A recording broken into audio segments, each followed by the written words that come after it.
मैं क्या हूँ कर समझ जाओगे, जीना हो जाएगा आसान, दुख और पीड़ा कम हो जाएंगे, जियोगे तुम सीना तान। तो पेज नंबर 8 का जो पॉइंट नंबर 20 है, इसको हमने कल पूरा किया था। इस पेज जो 20 पॉइंट है, इसमें बाबा जी ज्ञान, विवेक, मानवतापूर्ण आचरण, विज्ञान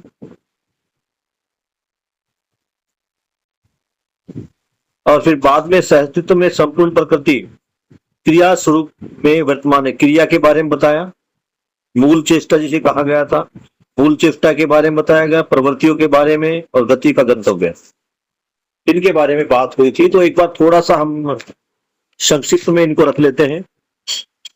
ज्ञान आप सबको पता है, 3 प्रकार का ज्ञान होता है, बार बार इसकी बात हम रिपीट कर चुके हैं। यहाँ पर विवेक एक नया शब्द है। विवेक क्या है? बौद्धिक अध्ययन है। इस बौद्धिक अध्ययन में 3 चीज शामिल है। नंबर 1, जो शरीर है वो नश्वर है, उसका नाश होना है। जिस प्रकार अन्य जड़ इकाइयां जैसे पेड़ पौधे या जीव जंतु अपनी आयु पूरा करने के बाद नष्ट हो जाते हैं, इस प्रकार मनुष्य शरीर भी जड़ इकाई होने के कारण एक समय निश्चित पश्चात वो नष्ट हो जाता है। लेकिन ये जो गठन पूर्ण परमाणु अर्थात चैतन्य इकाई, जिसे हमने जीवन के नाम से जाना, इन दोनों के जुड़ने से ही, जड़ और चैतन्य के जुड़ने से ही मानव कहलाता है। तो जब इसमें से शरीर नष्ट हो जाता है, तो ये जो जीवन है, ये जीवन कभी नष्ट नहीं होता, जीवन अमर है। ये जो गठन पूर्ण चैतन्य इकाई है, गठन पूर्ण परमाणु या चैतन्य इकाई जिसे हमने जीवन कहा, ये अमर है। और विवेक में तीसरी चीज जो है, व्यवहार सहज नियम, इन 3 चीजों को देखा जाता है। व्यवहार का नियम बोलते हैं इसको वैसे हम। तो अगर मोटे रूप से देखा जाए तो विवेक का यहां एक अर्थ और निकल के आता है, वो होता है लक्ष्य स्पष्ट होना। पहले ज्ञान है, ज्ञान सम्मत लक्ष्य, कि मुझे मेरा लक्ष्य स्पष्ट हो गया, मुझे करना क्या। जैसे अब मुझे अपना लक्ष्य स्पष्ट हो रहा है कि मुझे जागृत होना है, मुझे समझना है, तो ये मेरा लक्ष्य है। और इस लक्ष्य के लिए, इस लक्ष्य की प्राप्ति के लिए जो रास्ता है, उस रास्ते को कहते हैं विज्ञान। यानी उस लक्ष्य तक पहुंचने की जो दिशा है वो विज्ञान है। विज्ञान कालवादी, क्रियावादी और निर्णयवादी होता है। विज्ञान में जो काल है वो काल है क्रिया की अवधि, यानी कोई एक्टिविटी, कोई क्रिया कितने समय में होती है, उसको हम काल बोलते हैं। उदाहरण के रूप में मैंने एक बीज को उठाकर जमीन में डाल दिया। अब जमीन में डालते ही उसकी क्रिया आरंभ हो जाती है। वो जो मिट्टी में मॉइस्चर है उसके साथ, हवा में जो नमी है उसके साथ, और जो उसके ऊपर सूर्य का ताप है उसके साथ भौतिक और रासायनिक परिवर्तन करते हुए उस बीज में से अंकुरण होता है। तो बीज को जब जमीन में डाला, वहां से लेकर अंकुरण होना, फिर पौधा बनना, पौधे से पेड़ बनना, और पेड़ से उस पेड़ का नष्ट हो जाना, वापस मिट्टी में मिल जाना सूख कर, इसमें एक टाइम लगा। इसी को कहा गया काल। तो काल कहे तो उस पेड़ की जो शरीर यात्रा है, यानी उसके जन्म लेने से उसके मरने तक का जो समय है, उसको काल कहा गया, क्रिया की अवधि। इसी प्रकार काल को हम बॉडी के रूप में डिफाइन करते हैं।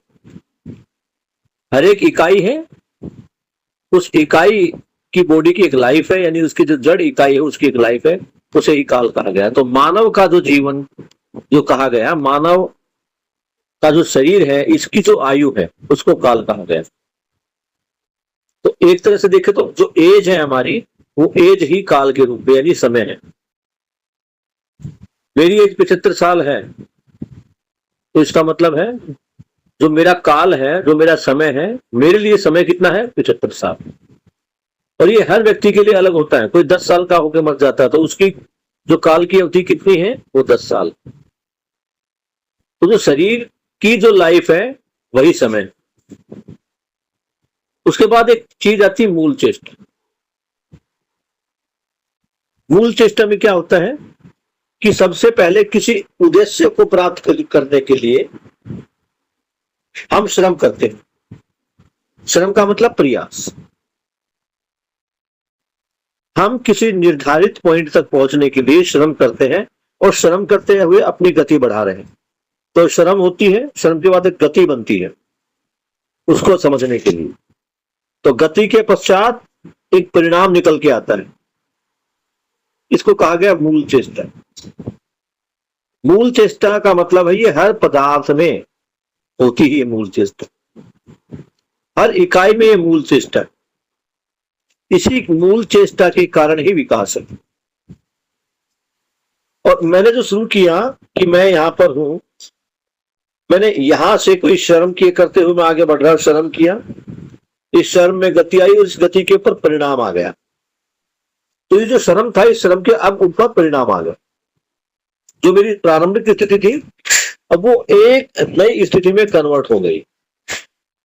जैसे मैंने पहली कक्षा में एडमिशन लिया, उसमें श्रम किया, पढ़ाई में अपनी गति बनाई और गति बनाते हुए मैं सेकंड क्लास में आ गया। तो पहली क्लास से सेकंड क्लास में मेरा कुछ जो है ज्ञान का वृद्धि हुआ। तो ये तो मैंने ज्ञान के रूप में लिया। ये आप हर चीज में ले सकते हैं। एक पदार्थ है, उसके जो अणु परमाणु है आपस में श्रम करते हैं, उनमें गति होती है, गति के अनुरूप उसमें एक नया परमाणु बनता है, एक नया पदार्थ बन जाता है। फिर वही पदार्थ फिर से श्रम गति करता है, फिर से एक नया पदार्थ। तो इस प्रकार जो विकास है प्रकृति में, विकास क्रम चलता रहता है। इसमें लेकिन ध्यान देने वाली बात है कि जो सबसे पहले था, फिर जो 1 नंबर पे बना, फिर 2 नंबर पे बना, 3 नंबर पे बना, वो बने ही रहेंगे, वो कहीं नहीं जाएंगे। जैसे मैंने पहली क्लास पास की, उसके बाद फिर से मैंने श्रम गति की और फिर से मेरे पास परिणाम आया, तो मैं सेकंड क्लास में आ गया। फिर श्रम गति प्रमाण परिणाम, मैं थर्ड क्लास में आ गया। तो मैं थर्ड क्लास में आया हूं, लेकिन आज भी वो सेकंड क्लास है, उसमें कोई और छात्र है। आज भी वो फर्स्ट क्लास है और मेरे से ऊपर 5th 6th 7th भी है, उनमें भी कोई पढ़ ही रहा है। तो जो एक बार पदार्थ बन गया, एक बार कोई चीज बन गई, वो बनी ही रहेगी, वो नष्ट नहीं होगी, बल्कि वो और उन्नत दिशा की तरफ बढ़ेगी। समझ पा रहे हो? इसे ही कहा गया मूल चेष्टा।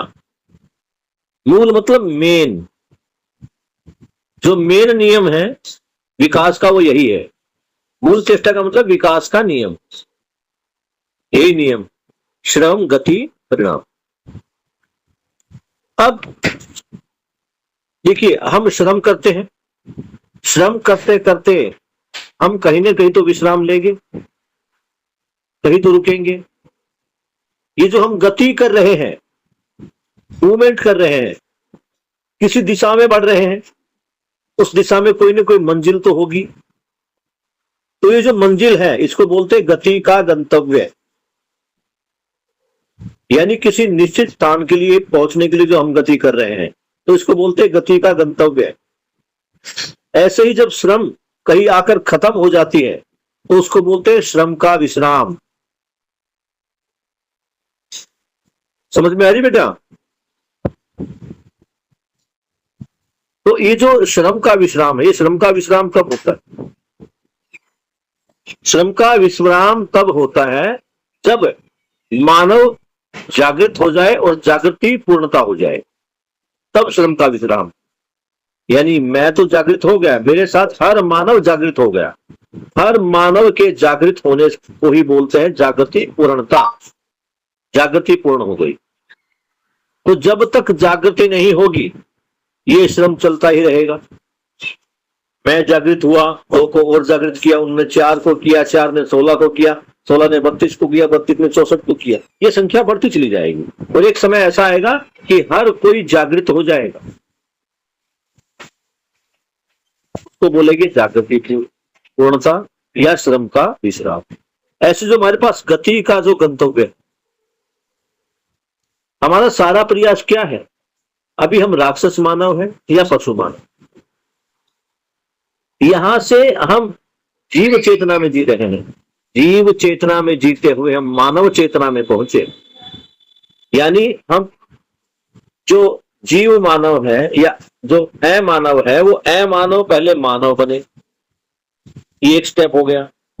मानव के बाद वो देव मानव बने और देव मानव के बाद वो दिव्य मानव बने। दिव्य मानव के बाद अब कोई रास्ता नहीं। दिव्य मन जो मानव है वो अंतिम स्टेज है, वहां तक पहुंचना है। तो जो गति का गंतव्य है यानी जो लास्ट स्टेशन है वो कौन सा है? देव मानव। तो हमारा सारा प्रयास क्या है? देव मानव बनने के लिए और जागृति पूर्णता के लिए। ये सारा श्रम गति परिणाम उसी के लिए। ये जो मूल चेष्टा है जो हर मानव में हो रही है, हर मानव की चेष्टा क्या है? चेष्टा मतलब वो चाहता क्या है, प्रयास क्या है? हर मानव का प्रयास क्या है? जागृत होना, जागृत होना और देव मानव दिव्य मानव बनना। तो मूल चेष्टा, मूल चेष्टा का मतलब है, अब आपकी बात समझ में आ रही बेटा? जिसकी समझ में नहीं आ रही, जिसको भी थोड़ा लगे भारीपन आ रहा है, मैं रुक जाऊंगा वहां पर, आप मुझे बता दें। इतना क्लियर है? Yes sir. ठीक है, गुड, आगे बढ़ते हैं। पेज नंबर 8 पॉइंट 21 प्रयोजन संभावना। यानी जो ये प्रयोजन, इसकी संभावना कितनी है? अब बाबा जी जो कह रहे हैं जागृति जागृति, उसकी संभावना कितनी है? धरती पर 700 करोड़ मानव, ये उस समय की बात है जब बाबा जी ने इस पुस्तक को लिखा था और इसको हो गए लगभग 20 साल। तो ये 700 करोड़ है, अभी 1000 करोड़ से ऊपर जा चुकी है। जो जनसंख्या है वो अब काफी ऊपर जा चुकी है। तो अब इसको ऐसा समझ सकते हैं कि धरती पर 1000 करोड़ मानव अपराधकारी है। प्रवृत्तियों से मुक्ति पाने के लिए हर नर नारी का समझदार होना। यानी पृथ्वी की जितनी जनसंख्या है ये मोस्टली मानव अपराधकारी प्रवृत्ति से मुक्ति पाने के लिए, हर मानव कहीं ना कहीं ये फील करता है कि मैं गलत कर रहा हूं, भले ही वो कितना भी पैसा कमा रहा, लेकिन कभी ना कभी उसके दिमाग में आती है कि यार मैं जो कर रहा हूं ठीक तो नहीं, मैं तो दूसरों का शोषण कर रहा हूं, अधिक से अधिक लाभ कमाने के लिए दूसरे आदमी का जो टॉर्चर कर रहा हूं वो ठीक तो नहीं है। और कभी ना कभी उसके साथ कुछ ना कुछ ऐसी घटना हो जाती है जिसको वो लगता है कि मैंने जितनों के साथ ये शोषण किया आज वो मेरी परेशानी का कारण बन गया। भाई आदमी हमेशा तो सुखी रहेगा नहीं, उसको लगता है कि साधन के साथ, सुविधा के साथ मैं खुश हूं, अधिक से अधिक ज्यादा से ज्यादा साधन जुटा लिए, घर में ही हेलीपैड बना दिया, पूरा सिक्योरिटी ऑफिस घर में है, सारी सुख सुविधाएं, स्टेडियम, गेम के लिए जितनी भी सारी चीज, जो कुछ उसको करना सारी चीजें घर में ही कर दी है। लेकिन इतना होने के बाद वो सुखी नहीं है। कि वो क्या कर रहा है, वो जो भी हमारे नियम है, सामाजिक नियम, बौद्धिक नियम, प्राकृतिक नियम, इनको कहीं ना कहीं अपने हिसाब से तोड़ मरोड़ रहा है। वो घर में एसी चला के जिम तो कर लेता है, लेकिन जो मजा खुले में दौड़ लगाने का है वो अलग ही है। और उसका इसके शरीर पर लॉन्ग टाइम में क्या इफेक्ट पड़ता है वो देखता है, और फिर इसको लगता है यार जो मैंने किया सुख पाने के लिए किया, अंत में वही सुख दुख का कारण बन गया। बोलो स्नेहा। सर सुखी ना होना हमें कैसे पता चल गया कि हम सुखी नहीं है? सुख का तो सुख को पता चलता कि हाँ हम सुखी हो गए, तो सुखी ना होना हमें कैसे पता चलेगा हम सुखी नहीं है? हमें सुखी नहीं। वेरी गुड, बहुत बढ़िया। आपके पास पैसा बहुत आ गया, जिसकी हम सभी कामना करते हैं कि मैं नौकरी करूं, पैसा कमाऊं और एक अच्छा लाइफस्टाइल ले लूं। तो आपने मेहनत की, आपको नौकरी मिली, पसंद की नौकरी मिली, एक अच्छा लाइफस्टाइल, एक अच्छी गाड़ी, अच्छा घर, उस घर में सारी सुख सुविधाएं आप ले रहे हैं। आपको लगता है कि मैं बहुत खुश आदमी है, मेरे को सारी खुशी मिल रही है। उसी परिवार में फिर आपकी शादी हो जाती है। शादी होने के बाद आप अपनी पत्नी को टाइम नहीं दे पा रहे या पति को टाइम नहीं दे पा रहे। अब पति या पत्नी परेशान है, बच्चे हो गए तो बच्चों को टाइम नहीं दे पा रहे हो, अब वो परेशान है। वो परेशान तो आपको शिकायतें भी करेंगी, और उन शिकायतों से आपका तनाव में आना, जब आपको लगेगा यार ठीक है मेरे पास पैसा तो बहुत है, लेकिन मेरे पास अब बच्चे से मिलने का टाइम नहीं, हम सारी मेहनत किसके लिए कर रहे थे भाई? आज के समाज में देखिए आप कितना, मतलब ये इतनी बड़ी विडंबना है कि माँ बाप बच्चों का पालन करते हैं, अपना पेट काट कर उनको सारी सुख सुविधाएं देते हैं, इसलिए ताकि मेरा बच्चा कामयाब हो जाए। और जब वही बच्चा कामयाब हो जाता है तो कैरियर के नाम पे वो या तो शहर से शिफ्ट हो जाता है या कई बार देश ही छोड़ देता है। वो माँ बाप फिर से अकेला, बीमार है, बीमारी के लिए, डॉक्टर के खर्चे के लिए, दवा के खर्चे के लिए बेटा पैसा भेज रहा है, लेकिन बेटा साथ में नहीं है। ये पीड़ा है। तो उसको लगता है कि मैं सुख हूं, मैं सुखी हूं, मैं साधन संपन्न हूं, लेकिन वो वास्तव में खुशी नहीं है। सर तो अगर जिस टाइम पे वो इलाज के लिए पैसे भेज रहे हैं उस टाइम पे बेटा नहीं है, तो इलाज तो पैसे से ही होगा ना, बेटे से थोड़ी इलाज होने वाला, बेटा डॉक्टर भी नहीं है, इलाज तो पैसे से ही होगा। अगर इस टाइम पे बेटा है तो बेटे के पास पैसे नहीं है, तो वहाँ बेटे होने का भी क्या क्या ही वो है, कोई इम्पोर्टेंस नहीं है वहाँ बेटे की। बिल्कुल आप सही समझ रहे बेटा, इलाज तो पैसे से ही होना है, लेकिन दो पक्ष हैं, एक मानसिक एक शारीरिक। शारीरिक पक्ष का इलाज तो आप पैसे से कर लोगे। आपके हार्ट में कोई प्रॉब्लम आया, बाईपास हुआ, 20 लाख रुपए लगे और इलाज हो गया। लेकिन ये भी तो समझना है कि वो जो हार्ट में प्रॉब्लम आई उसका कारण क्या था? कहीं ना कहीं संतान के प्रति जो तनाव था वही तो हार्ट अटैक में कन्वर्ट हुआ ना बेटा। एक मेंटली टेंशन जो आई, मेरे पास मेरा बच्चा नहीं। अभी आप देखो, मैं बिल्कुल लाइव एग्जांपल बताता हूं, बहुत बढ़िया एग्जांपल, आप समझना इस चीज को। ये जो बच्चे हम समझ रहे, पहली बात तो आप ये जान लो कि जीवन विद्या आपको पैसा कमाने से नहीं रोकती। जीवन विद्या क्या कहती है बेटा? कि आप पढ़िए, क्या पढ़िए? जो स्कूल में पढ़ाया जा रहा है वो क्या है? वो आपकी स्किल्ड एजुकेशन है, जिसके अनुसार, जिसके पूरा करने पर आपको एक कोई काम मिलेगा, उस काम से आप पैसा कमाएंगे और पैसा कमाने से आप अपने सुख सुविधा को पूरा करेंगे। लेकिन ये भी देखना कि खाली पैसा कमाने से, सुख सुविधाओं के हो जाने से मैं सुखी हो गया? कारण कारण मनुष्य की जो इच्छा है वो कभी पूरी नहीं होती। वो हमेशा अपनी इनकम में एक जीरो लगाने पर रहता है। आज अगर मेरी तनख्वाह 10,000 रुपए है तो मेरा टारगेट क्या रहेगा कि इसमें एक जीरो और कर दूं, मैं इसको 1 लाख पे ले आऊं। और 1 लाख होने के बाद मैं सोचूंगा 10 लाख पे लिया, 10 लाख के बाद में 1 करोड़। और ये जीरो की भूख कभी कम नहीं होती। तो इससे क्या है, इससे तनाव होना ही है। और ये कब होगा, मेरी सैलरी में 1 जीरो का इंक्रीमेंट कब होगा, या मेरे लाभ में 1 जीरो का इंक्रीमेंट कब होगा? जब मुझे लाभ होगा। लाभ होने का मतलब ही है शोषण करना।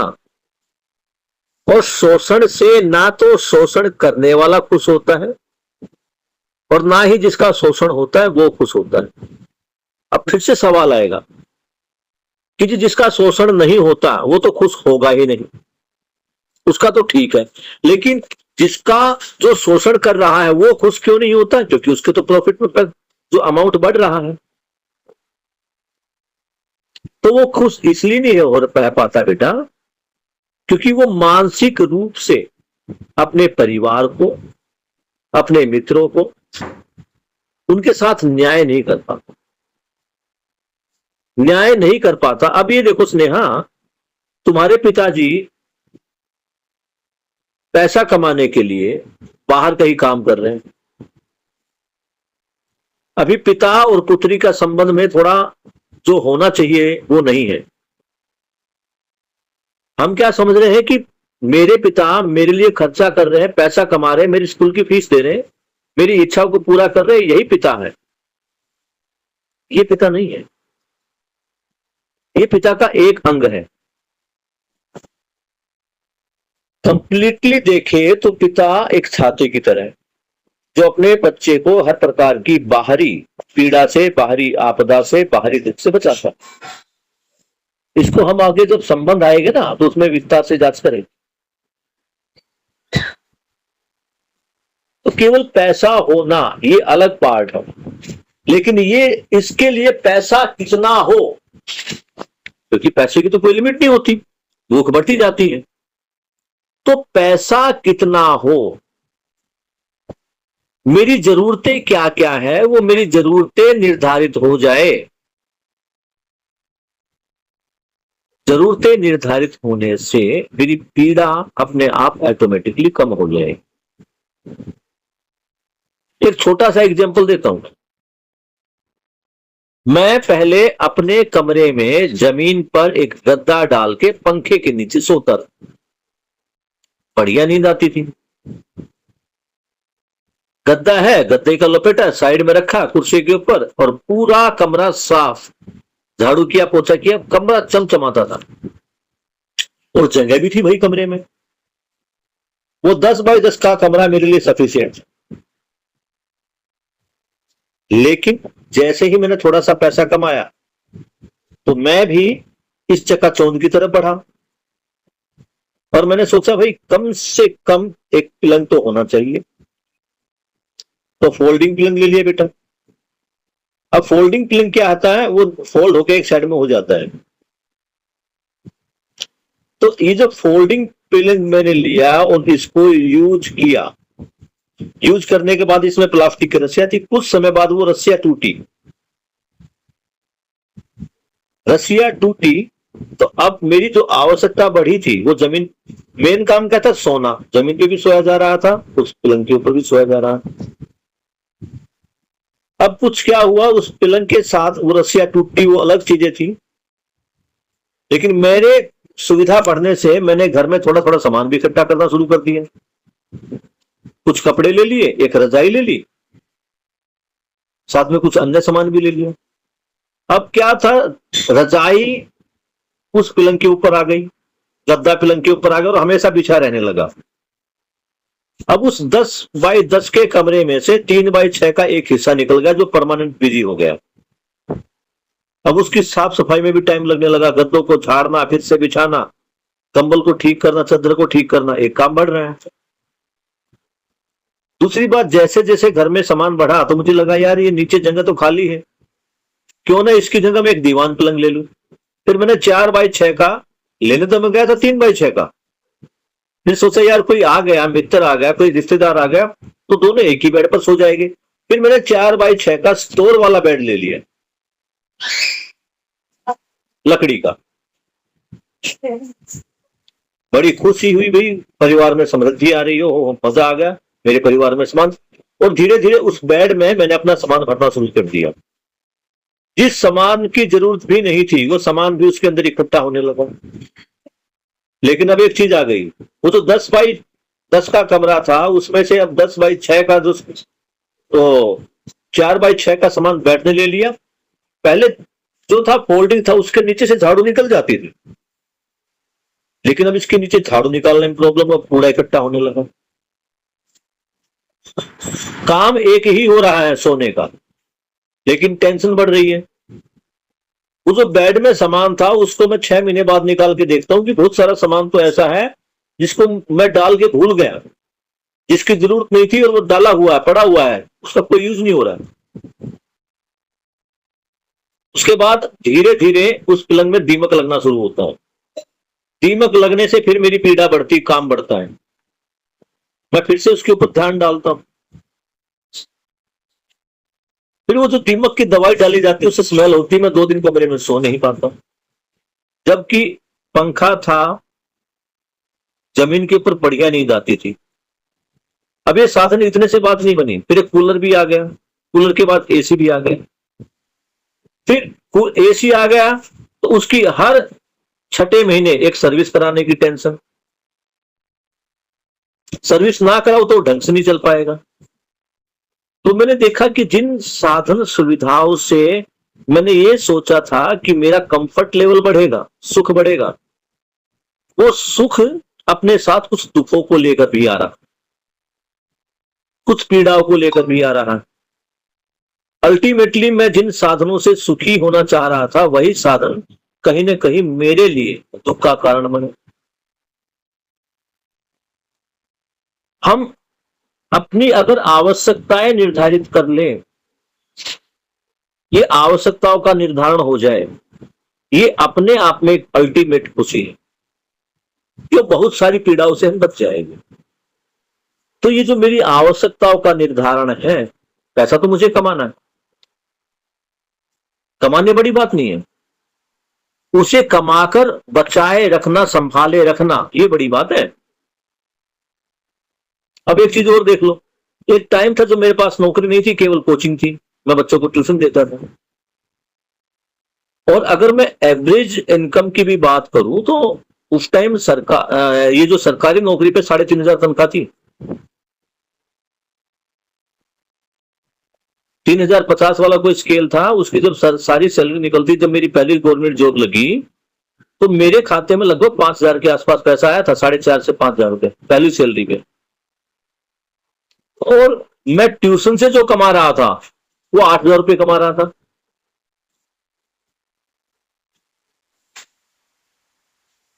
लेकिन एक परमानेंट जॉब था तो मुझे चलो ठीक है, घर वाले कोई बात नहीं, भाई सरकारी नौकरी है, और वो आज बढ़ते बढ़ते कुछ नियर बाय 1 लाख या उससे कुछ ज्यादा है।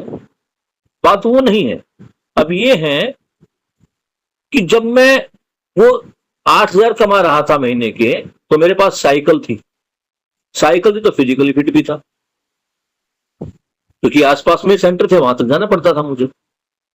गवर्नमेंट जॉब लगा तो उसके बाद मुझे बाइक लेनी पड़ी। अब सुविधा के नाम पर बाइक बढ़ गई, कोई बड़ी बात नहीं, ठीक है, चाहिए भाई, बाइक सबको चाहिए। जब अगली जॉब लगी तो अब समाज का प्रेशर और पैसे की गर्मी, बाइक की जगह पर गाड़ी आ गई, लेकिन गाड़ी के साथ गाड़ी के खर्चे भी तो बढ़े। और अल्टीमेटली आज मैं सोचता हूं कि सैलरी 1 लाख से ज्यादा है, लेकिन वो जो 8,000 का मजा था ना, वो अलग ही था। कोई टेंशन नहीं, कोई पीड़ा नहीं, साइकिल चलती थी तो शरीर भी स्वस्थ रहता था। बात तनख्वाह के 8,000 से 1 लाख पहुंचने पर नहीं है, बात यह है कि समझ नहीं थी, इसलिए आवश्यकता निर्धारित नहीं हो पाई। मुझे म्यूजिक का शौक है और इस शौक की पूर्ति के लिए स्पीकर होना जरूरी है।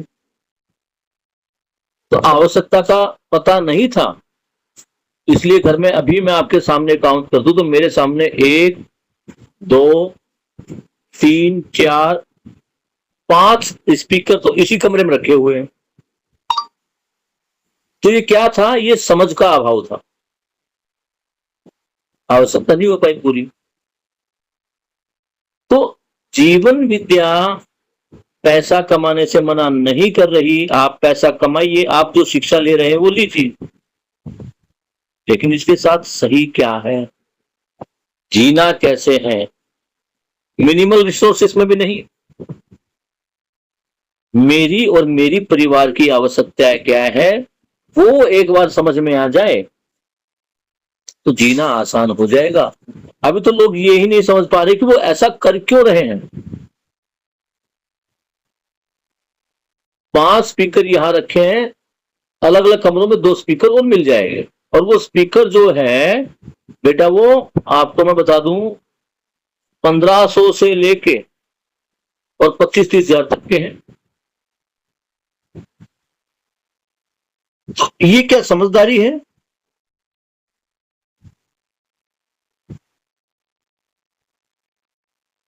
क्यों स्नेहा, समझ में कुछ आ रहा है बेटा? Yes sir.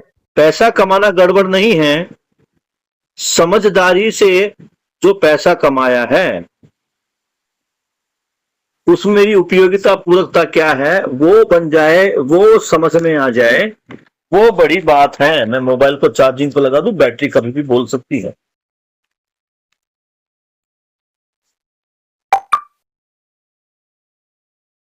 बढ़िया।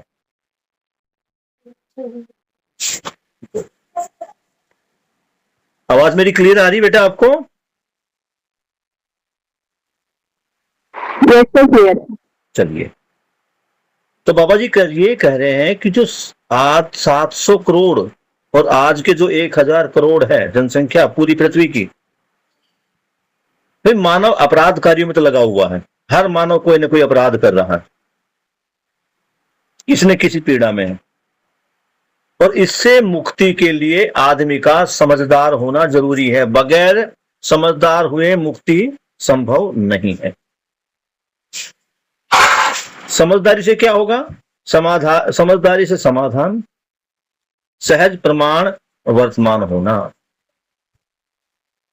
तो जो समझदारी है इससे समाधान होगा, और ये जो समाधान है ये प्रमाणित होगा और नित्य वर्तमानित हो जाएगा।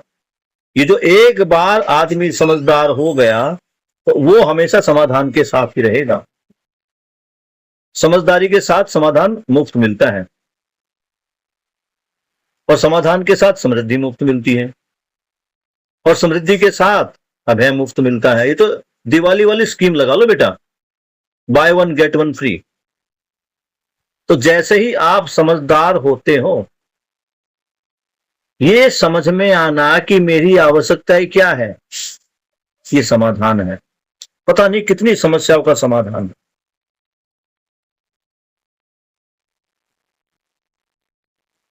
आगे बढ़ते हैं। समाधान संपन्न हर परिवार में श्रम नियोजन पूर्वक समृद्धि प्रमाणित होती है। आगे ना वही बात बेटा, समाधान के साथ समृद्धि जुड़ी हुई है। समाधान संपन्न, जो परिवार समाधान संपन्न है यानी समझदार है, जो जागृति के लिए लगा हुआ है, जो अमानवीयता से मानवता की तरफ बढ़ रहा है, वो परिवार क्या करेगा? श्रम नियोजन करेगा। यानी वो जितना प्रयास कर रहा है उसको नियोजित कर देगा, प्लानिंग कर देगा उसकी। और उस श्रम नियोजन से क्या होगा? उसके घर पर आवश्यकता से अधिक वस्तुओं का उत्पादन होगा, आवश्यकता से अधिक उसके घर पे वस्तुएं अवेलेबल रहेगी। क्योंकि जब मेरी आवश्यकताएं निर्धारित हो जाती हैं तो मेरे घर पे संपन्नता है।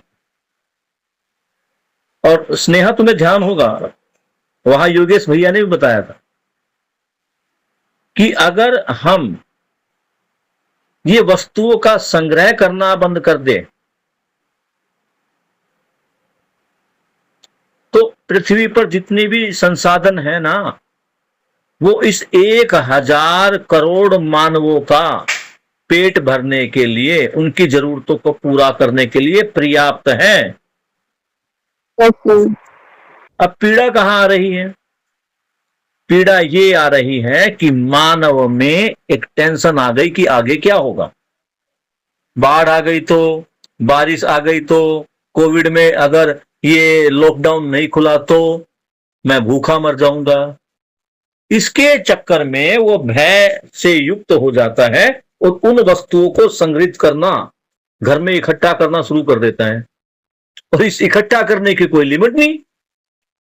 जिसकी जितना ब्योत है, जितनी सैलरी है, जितना जिसके पास पैसा है, वो उसके अकॉर्डिंग, किसी ने कोविड टाइम में 10 किलो आटा स्टोर किया, जिसके पास ज्यादा था उसने 10-10 किलो आटे के 5 या 10 पैकेट रख लिए। कि आटा खत्म हो गया तो, कर्फ्यू लग गया तो, बाहर नहीं जाने दिया तो मैं तो भूखा मर जाऊंगा। तो ये जो ना समझी है, ये जो भय है, मैं एक युवान हरारी की पुस्तक है, उसका मैं लिंक तुम्हारे साथ, मैं उसको सुन रहा था, मैंने कई बार देखा उसको, और कई अलग अलग दार्शनिकों के मैंने विचार सुने।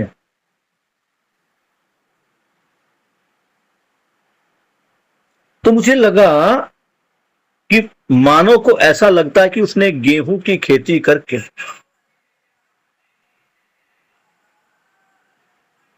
अपनी भूख को या अपनी जो खाने की जो उसकी दौड़ थी उस पर विजय पा ली। लेकिन उसको अगर दूसरे दृष्टिकोण से देखें तो ये जो एग्रीकल्चर था, कृषि था, या जो खेती थी, इसने मानव को अपने अधीन कर दिया। मानव जो पहले जगह जगह घूमता फिरता रहता था, जो कंदमूल खाता था, मांस मच्छी भी खाता था, शिकार भी करता था, लेकिन वो मानव इस मानव से जो आज वर्तमानित है उससे ज्यादा स्ट्रॉन्ग, पावरफुल था। अभी केवल अनाज के ऊपर डिपेंडेंसी उसकी। मोस्टली आज जो धरती पर मानव है उसकी डिपेंडेंसी किसके ऊपर है? अनाज के ऊपर या चावल के ऊपर, जो भी उसका पर्टिकुलर एक जगह का अनाज है उसके ऊपर है। और उससे क्या है? उससे उसको भोजन में जो जरूरी तत्व थे, वो जो संतुलित आहार कहते थे, वो नहीं मिल पाता। आज अगर हम अपने घरों में देखें तो पहले के मुकाबले ज्यादा बच्चे कुपोषित हैं। वो अलग बात है कि उनके घर वाले उनको विटामिन की गोलियां, मिनरल्स, ये कैप्सूल वगैरह खिलाते रहते हैं, दवाइयां खिलाते रहते हैं। क्योंकि गेहूं से या 1 या 2 प्रकार की विशेष सब्जियों से वो 1-2 प्रकार के जो मिनरल्स है वही प्राप्त होते हैं, बाकी का अभाव रहता ही है। तो जिस समय मानव जंगल में था, तरह तरह के फल खाता था, कंदमूल खाता था, मांस भी खाता था, तो उसको जितने भी जरूरी तत्व थे वो मिलते रहते थे। तो अभी दूसरे दर्शन की तरफ हम नहीं जाते या दूसरी बुक की तरफ नहीं जाते, लेकिन जैसे योगेश भैया ने बताया था कि हमें पहले जो हमारा व्यावहारिक समाज शास्त्र है, अर्थशास्त्र है, इनको पढ़ना पड़ेगा।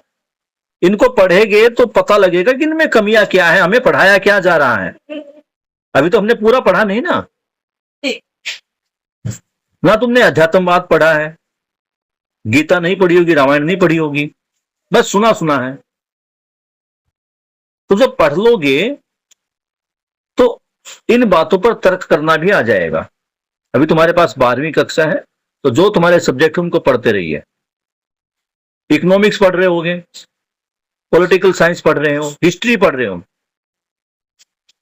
इनको पढ़ते रहिए। मानव ने क्या किया, पहले कैसा था, अब कैसा है, ये सारी बातें जब तुम्हारे पास होगी तो तुम्हारी तर्क क्षमता बढ़ेगी।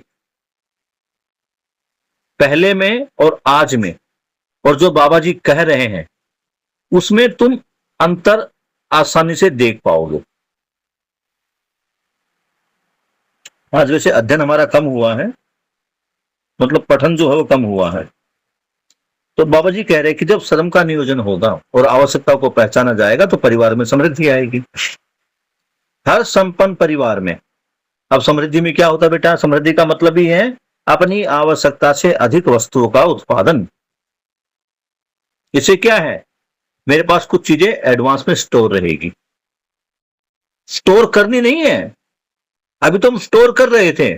कोविड के टाइम में 10 किलो आटा या 100 किलो आटा अपने घर में भर रहे थे, लेकिन जब श्रम नियोजन होगा, आवश्यकताएं पहचान में आएगी, तो हम उत्पादित करेंगे। उस उत्पादन से मेरे घर में जरूरत से ज्यादा सामान रहेगा। करना नहीं है, पहले हम कर रहे थे, अब होगा। तो इससे क्या होगा, संपन्न हर परिवार में, ये जो साधन संपन्न परिवार हो गया, जो समृद्ध परिवार हो गया, अब उपकार कार्य प्रवृत्तियों का प्रमाणित होना समीचीन है। उपकार कार्य कैसा, कि जब मैं समृद्ध हो गया तो जिसको जरूरत है वो ले जाए। ये क्या आ गया, उपकार। जैसे मैंने गेहूं की खेती की, मेरे पास गेहूं प्रचुर मात्रा में, पड़ोस में कोई आता है, भैया खाना नहीं है, आज मेरा बेटा भूखा सोएगा, आज मुझे सैलरी नहीं मिली, घर में खाने को कुछ नहीं है, थोड़ा गेहूं दे दो। अब गेहूं तो मेरे पास पर्याप्त मात्रा में है, चल भाई कोई बात नहीं, ले जा। लेकिन यहां श्रम का नियोजन भी होगा। तो वो क्या करेगा, अच्छा ठीक है बाबूजी मैं लेके जा रहा हूं, लेकिन मैं आपका कुछ ना कुछ काम कर दूंगा। वो हो सकता है मेरे घर में माली का काम कर दे, वो हो सकता है अपनी पत्नी को भेज के मेरे घर के बर्तन साफ करवा दे। और ये एक परिवार के जागृत होने की बात नहीं है। वो परिवार जब समझदार होगा तो वो दूसरे का शोषण करेगा ही नहीं। वो क्या कहेगा उपकार विधि में, अरे भाई कोई बात नहीं, देख लेंगे। उपकार विधि का मतलब है बगैर लाभ के आशा किए हुए दूसरे मानव की भलाई के लिए कार्य करना। Page number 22, sorry page number 9, point number 22। तो अभी तक हमने इस 21वें पॉइंट में क्या समझा भैया, कि समझदारी होगी, समझदारी से समाधान होगा, समाधान से समृद्धि होगी, और समृद्धि आने के बाद मानव उपकार विधि से कार्य करेगा। आगे बढ़ते पेज नंबर 22। चेतना विकास मूल्य शिक्षा संस्कार। स्नेहा कुछ शब्द अच्छा सुना हुआ लगा ये, चेतना विकास मूल्य शिक्षा। यस सर, हमारा उस दिन का टॉपिक यही था। अब इसको समझना, चेतना विकास मूल्य शिक्षा संस्कार सहित तकनीकी शिक्षण विधि से ही आ गया ना। इसमें तकनीकी शिक्षण विधि, यानी वर्तमान में जो कर रहे हैं वो पढ़ रहे, वो पढ़ते ही रहेंगे, उसको छोड़ना नहीं है। मैं कॉमर्स पढ़ रहा हूं, पढ़ता रहूंगा, मैं साइंस पढ़ रहा पढ़ता रहूंगा, मैं ह्यूमैनिटीज में हूं, वो पढ़ना है, वो पढ़ना ही है, क्योंकि उसका टारगेट है मुझे रोजगार दिलवाना। तो साथ में क्या आ गया, शिक्षा संस्कार। संस्कारों की शिक्षा, दो चीजें अभी तक क्या मिल रही है, केवल शिक्षा। और चेतना विकास से क्या होगा, शिक्षा संस्कार, शिक्षा भी और संस्कार भी। तो अब ये जो चेतना विकास मूल्य शिक्षा है, इसके अर्थ को समझना, इसको थोड़ा देखते हैं। इसके 2-3 मीनिंग बनेंगे, उसमें से राइट को पकड़ना। कोई सोया तो नहीं है, सब जाग रहे हो ना? यस सर, एक बार अपना चेहरा दिखाओ फटाफट जल्दी। और जो बोलेगा वो माइक और स्पीकर, माइक और वीडियो ऑन करके बोलेगा, वो भले ही बर्तन साफ कर रहा हो। Yes sir. हाँ बढ़िया, ये तो चार तारों भरी रात में सो रहा होगा ऊपर से हम तो। अंजलि तो नहीं रहा। अंजलि सो गई है, या हो सकता है अंजलि, मुझे देखा है अंजलि कुछ बच्चे ना काम करते करते कान में वो लगा के सुनते रहते हैं। माही, अरे वाह माही, गुड, बढ़िया, ठीक है। चेतना विकास मूल्य शिक्षा, इसको समझने का प्रयास करते हैं कि चेतना विकास से मूल्य शिक्षा मिलेगी। एक अर्थ, चेतना विकास का मतलब है मैं अभी जीव चेतना में हूं, यानी जानवरों की भांति जी रहा हूं, जानवरों की भांति सोच रहा हूं और जानवरों की भांति कार्यकलाप कर रहा हूं। वही 4 विषयों में उलझा पड़ा हूं। आहार, निद्रा, भय और प्रजनन, इन्हीं कार्यों में लगा हुआ हूं। ये जीव चेतन है। अब मुझे विकसित होकर क्या कहां पर जाना है? जीव चेतना से मानव चेतना में, इसको अपग्रेड करना है। तो क्या बता रहे हैं?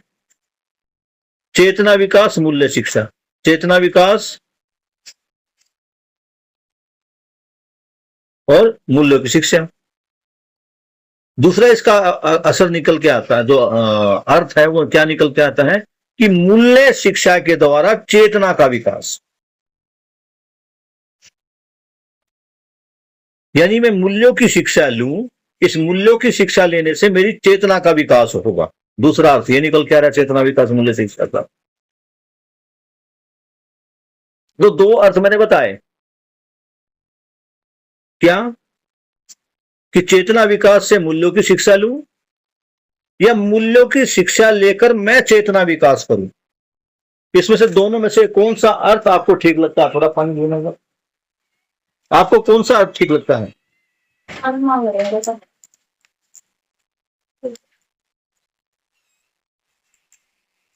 श्याम, क्या लगता है? मतलब चेतना विकास होगा तो मूल्य शिक्षा अपने आप आ जाएगी, या मूल्य शिक्षा पहले आएगी उसके बाद चेतना का विकास होगा? सर मूल्य शिक्षा पहले आएगी, उसके बाद चेतना का विकास होगा। क्या बात है, बहुत बढ़िया। जैसा तुम मान रहे हो, मैं तो नहीं मान रहा। तुम्हारा क्या मानना स्नेहा? कौन कौन बच्चा श्याम के साथ एग्री करता है कि पहले मूल्य शिक्षा होगी फिर चेतना का विकास होगा? सर चेतना के विकास के बिना मूल्य शिक्षा हो ही नहीं सकती। क्या होगा? चेतना के विकास से पहले मूल्य शिक्षा नहीं हो सकती। चेतना विकास से पहले मूल्य शिक्षा नहीं हो सकती। अब ये अपोजिट हो गए इससे। और अभी जो है शानवी का और श्याम का एक जैसा वो है जवाब। माही, तुम्हारा क्या सोचना है? किसके साथ? श्याम के साथ या स्नेहा के साथ?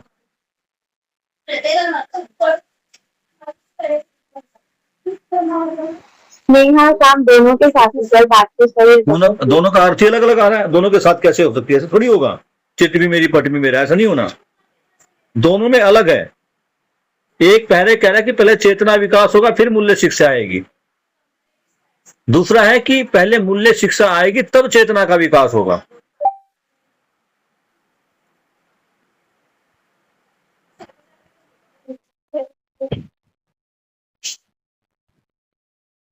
श्याम अपने जवाब के साथ हो या तुम्हें जवाब चेंज करना है? नहीं सर, नहीं करना। और स्नेहा, तुम अपने जवाब के साथ हो या चेंज करोगी? नहीं, मुझे अपना जवाब चेंज नहीं करना। हाँ, नहीं सर, मुझे अपना जवाब चेंज नहीं करना। पहले चेतना विकास होता है। ओके माही, तुम बताओ बेटा, एक चूज करो। सर मैं क्या बताऊँ, मैं तो कंफ्यूज हो गई हूँ भैया। चेतना विकास का मतलब है भैया मुझे मानव चेतना से और जीव चेतना से मानव चेतना में आना है। ये कब होगा? जब मुझे न्याय की समझ होगी, मूल्यों की समझ होगी। कब होगा? या पहले मेरा चेतना विकास हो जाएगा फिर मैं मूल्यों को समझूंगा?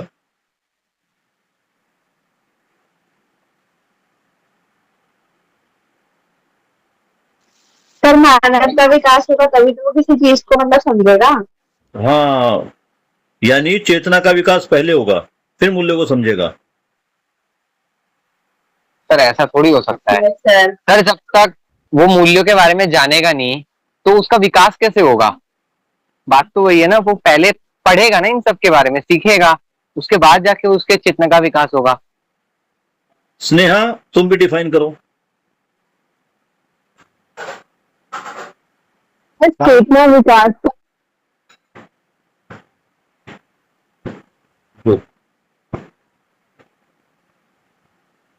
सानवी, तुम पाला बदलना चाहती हो या श्याम के साथ ही रहना चाहती हो? सर मैं तो कंफ्यूज हो गई।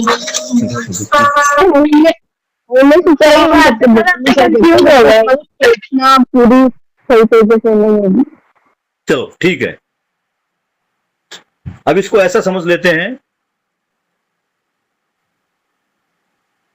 पढ़ के पहली क्लास में आना है और पहली क्लास में पढ़ के सेकंड क्लास में आना है, या सेकंड क्लास में आके पहली क्लास को पढ़ना है?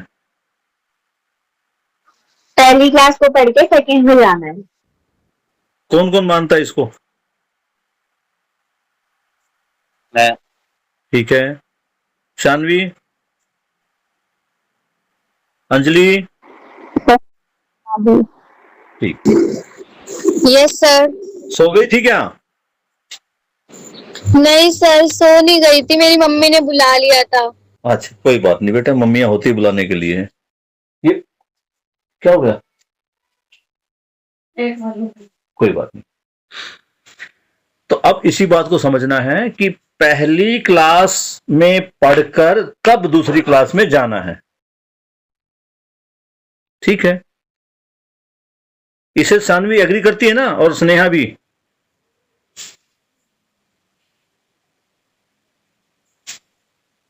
हाँ सर। ठीक है, यस सर। अब इसमें चेतना विकास, विकास हो गया। विकास कब हुआ? जब मेरे को शिक्षा मिली, यानी मैंने पहली क्लास पढ़ी। पहली क्लास पढ़ी मतलब मैंने मूल्य शिक्षा को समझा। यहां श्याम का जवाब ठीक था। मैं जब तक समझूंगा नहीं मूल्यों को, मूल्यों को समझने के बाद, न्याय करने के बाद, धर्म को समझने के बाद, सत्य को समझने के बाद मैं तुलना कर पाऊंगा कि मैं कहां हूं और कहां मुझे जाना है। तो मैं देख पा रहा हूं, न्याय धर्म सत्य के अर्थ को जानते हुए, इनको समझते हुए मैं देख पा रहा हूं कि मैं कहां हूं। मैं जीव चेतना में। और जाना कहां है? मानवीय चेतना में। तो चेतना का विकास कब होगा? जब मैं इन मूल्यों को समझूंगा, इनको जानूंगा, इनका मूल्यांकन करूंगा।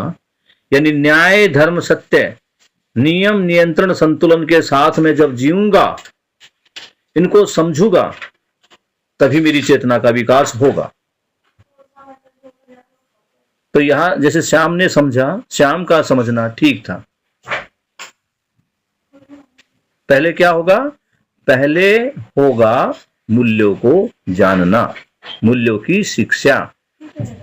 मुझे पता होगा कि मूल्य क्या है, मुझे पता होगा मानव क्या है, मुझे पता होगा जीवन क्या है, अस्तित्व क्या है, तभी तो मैं अंतर कर पाऊंगा ना।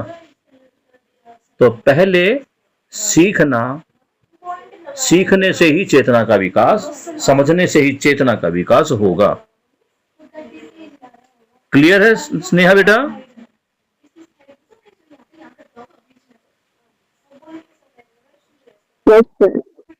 बहुत बढ़िया। और इसमें एक चीज और देखना भी, जब हम सवाल पूछते हैं तो दो ही चीज होगी, या तो जवाब गलत होगा या जवाब सही होगा। ये नहीं कि मैंने जवाब सही दिया गलत दिया। मेन चीज है कि मैंने क्या समझा, उसके अनुसार मैं जवाब दे पा रहा हूं। नहीं, भानु बेटा जी, भानु बेटा जी शांत हो जाए, मेरी क्लास चल रही है मेरे बच्चे। मेरे घर पे भी भाई 3 भ्रमित बच्चे हैं। अब पंखा ऑन करते बेटा, हो गया हो तो। चलिए बढ़िया है। अब इसको पढ़ते पॉइंट 22। मुझे लगता है कि यही पूरा हो जाए, बड़ी बात है। चेतना विकास मूल्य शिक्षा संस्कार सहित तकनीकी शिक्षण विधि से ही हर परिवार अखंड समाज सूत्र व्याख्या तथा सार्वभौम व्यवस्था सूत्र व्याख्या के रूप में जीना ही समाधान, समृद्धि, अभय, सहअस्तित्व, सहज परंपरा वैभवित होना, यही अपराध मुक्त परंपरा होना समीचीन है। एक शब्द में देख लेते हैं कि चेतना का विकास हो गया, उसके साथ तकनीकी शिक्षा मिल गई, इससे हर परिवार अखंड समाज सूत्र व्याख्या के साथ बन जाएगा और पूरे समाज की एक ही व्यवस्था होगी, यानी पूरी धरती एक देश के रूप में जानी जाएगी, जहां मनुष्य अलग अलग खंडों में, अलग अलग धर्मों में, अलग अलग जातियों में, अलग अलग देशों में, अलग अलग सीमाओं में बंधा हुआ नहीं होगा। मनुष्य जिएगा लेकिन समाधान, समृद्धि और अभय सहअस्तित्व के साथ। क्यों? क्योंकि उसकी चेतना का विकास हो चुका है। इस प्रकार क्या होगा? धरती अपराध मुक्त हो जाएगी। जब भय समाप्त हो जाएगा, आधी जो बीमारियां हैं, आधे जो अपराध ना बेटा, वो भय के कारण हैं। ये जो लोग हैं जो आतंकवाद फैला रहे हैं, जो चोरी चकारी कर रहे हैं, डाके मार रहे हैं, मर्डर कर रहे हैं, तुम्हें क्या लगता है ये मतलब अपनी खुशी के लिए कर रहे हैं? भय है, अनिश्चितता है।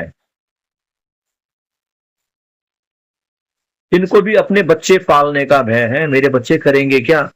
और एक चोर से पूछ लो, कभी नहीं चाहेगा कि मेरा बच्चा चोर हो। वो चोर भी क्या चाहता है कि मेरा बच्चा अच्छे स्कूल में हो, पढ़ लिख के कुछ बने।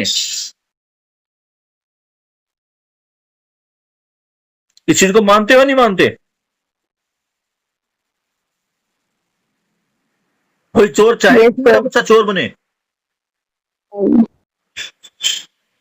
No sir. अब बाबा जी की पहली लाइन से कनेक्ट करते हैं, जो पॉइंट नंबर 21 की पहली लाइन थी कि 700 करोड़ मानव अपराध कार्य प्रवृत्ति से मुक्ति पाने के लिए, यानी वो मुक्ति पाना चाहते हैं।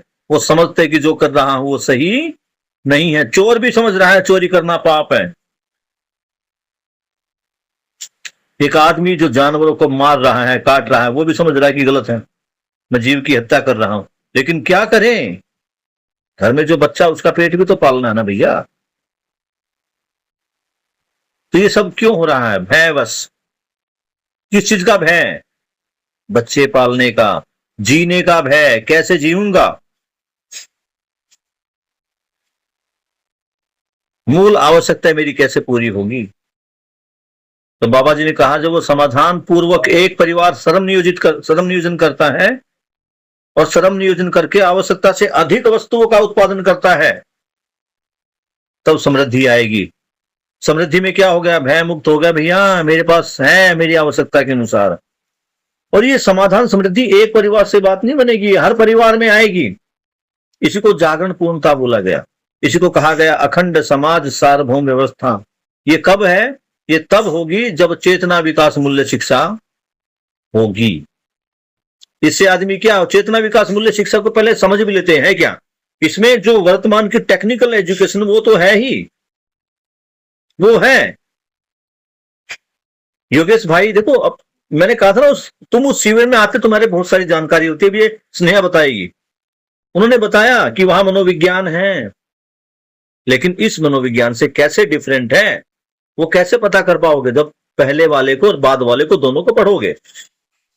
वहां इकोनॉमिक्स भी है। ये इकोनॉमिक्स बेटर है या बाबा जी वाली इकोनॉमिक्स बेटर है, ये कब समझ पाओगे? जब दोनों को तुलनात्मक अध्ययन करोगे। ऐसे ही वहां का समाज शास्त्र भी है। बाबा जी का मैथ भी बड़ा बढ़िया है। मैथ पे बाबा जी ने जो मैथ समझाने का प्रयोग किया, अभी तक उसको समझ नहीं पाए लोग, कुछ ही लोग समझ पाए हैं। जो बाबा जी वाला मैथ भी दुनिया समझ जाएगी ना, तो ये सारा लफड़ा ही खत्म।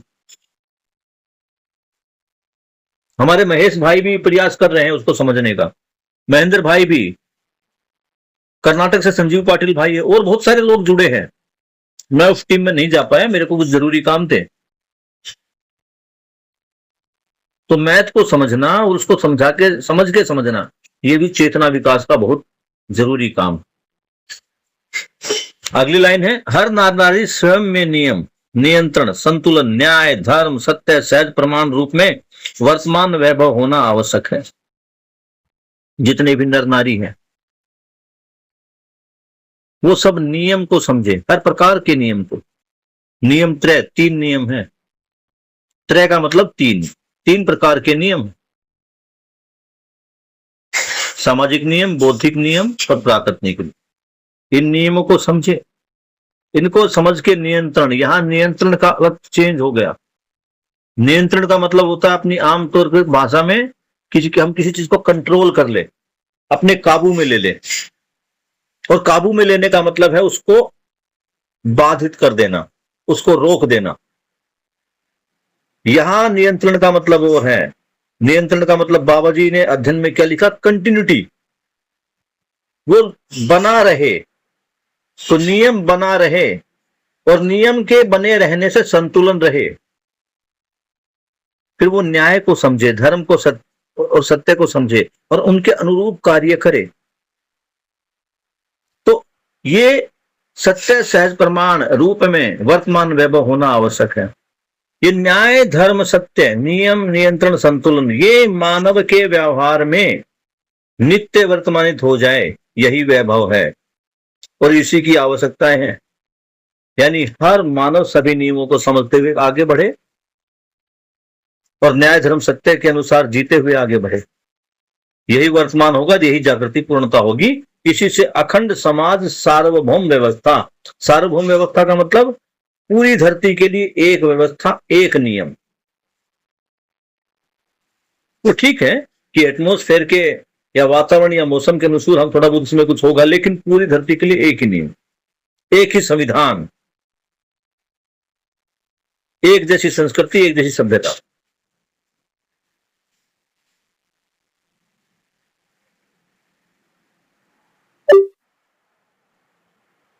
अभी तो बहुत सारा झगड़ा